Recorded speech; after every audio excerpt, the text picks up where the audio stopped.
समुद्र जलीय जीवों का जीवन। एक तटीय स्थान पर ढेर सारी मछली रहा करती थी। इसी झुंड में एक शार्क भी रहता था। उसे अपनी ताकत पर बड़ा घमंड था। वह अपने सामने दूसरी मछलियों को कुछ नहीं समझता था।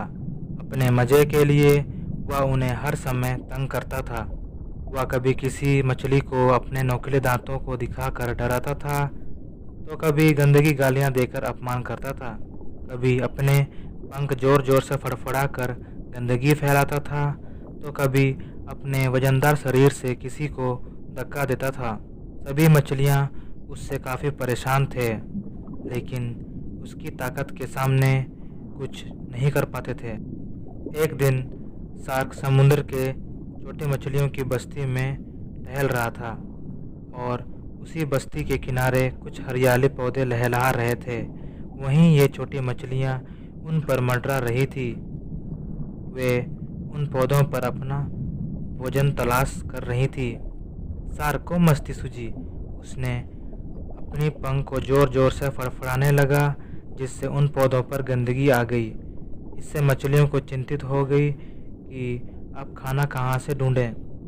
लेकिन एक मछली को बहुत गुस्सा आया। वह बिना डरे तेज आवाज में शार्क से बोला, ये क्या कर दिया तुमने? हमारा खाना खराब कर दिया। अब हम क्या खाएंगे? मछली की बात सुन शार्क बोला, चुप कर पित्ती मछली, नहीं तो अभी तुझे मैं खा जाऊंगा। मछली ने फिर से बिना डरे कहा, तुम्हें इस तरह दूसरों को तंग नहीं करना चाहिए। जब तुम्हें कोई तंग करेगा तब तुम्हें समझ आएगा। शार्क धमकाते हुए बोला, कौन मुझे तंग करेगा? तू किसी तो है। तू मेरा क्या बिगाड़ लेगा? तू मुझे जानता नहीं है क्या? मैं इस समुद्र का सबसे ताकतवर जीव हूँ। किसी की हिम्मत नहीं कि मुझे कुछ कह सके। तूने पहली बार ये गलती की है, इसलिए माफ कर रहा हूँ। आइंदा ध्यान रखना, नहीं तो मारे जाओगे। मछली उस समय तो चुप हो गई, लेकिन मन ही मन सोचने लगी कि इस घमंडी शार्क को सबक सिखाना जरूरी है, वरना ये यूं ही सबको यूं ही तंग करता रहेगा। जी सरकार, आप बड़े हो, इसलिए क्या मैं आपका नोकीले दांतों को साफ कर दूं? अब आया ना लाइन पे। चल आ, जल्दी और अच्छे से साफ कर। इस तरह मछली सफाई औजारों के साथ उसके दांतों की तरफ चल दी। सरकार, मुंह खोलिए और अंदर से भी साफ कर दूं। इस तरह मछली उसके मुंह के अंदर घुस गई। अब उसे मौका मिल गया। उसने बैग से चाकू निकाला और उसके मुंह पर वार करने लगा। इतने में ही शार्क जोर जोर से चिल्लाने लगा और मदद की पुकार लगाने लगा। आ लेकिन उसकी मदद को कौन आता? उसने सभी जीवों को परेशान कर रखा था। मछली उसे काटती रही और वह दर्द से चीखता रहा। अंत में निढाल होकर वह गिर पड़ा और रो रो कर कहने लगा, क्यों मुझे परेशान कर रहे हो? मुझे दर्द हो रहा है।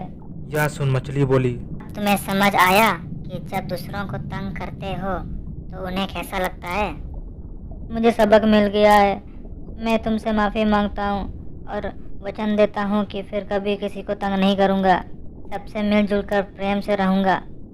कृपा कर मुझे काटना बंद करो और मेरे मुंह से बाहर निकल आओ। मछली को दया आ गई। उसे लगा कि अब शार्क का घमंड भी टूट गया है और उसे एक अच्छा सबक मिल गया है, इसलिए उसे माफ़ कर सुधरने का एक मौका देना चाहिए। मछली शार्क के मुंह से बाहर आ गई। शार्क की जान में जान आई। उस दिन से शार्क सुधर गया। उसने सभी जलीय जीवों से अपने किए की माफ़ी मांगी और वादा किया कि वह अब उन्हें कभी तंग नहीं करेगा। मछलियों ने उसे माफ़ कर दिया और उसे दोस्ती कर ली। शार्क भी सबका दोस्त बनकर बहुत खुश हुआ। सब फिर समुद्र में मिलजुल कर रहने लगे।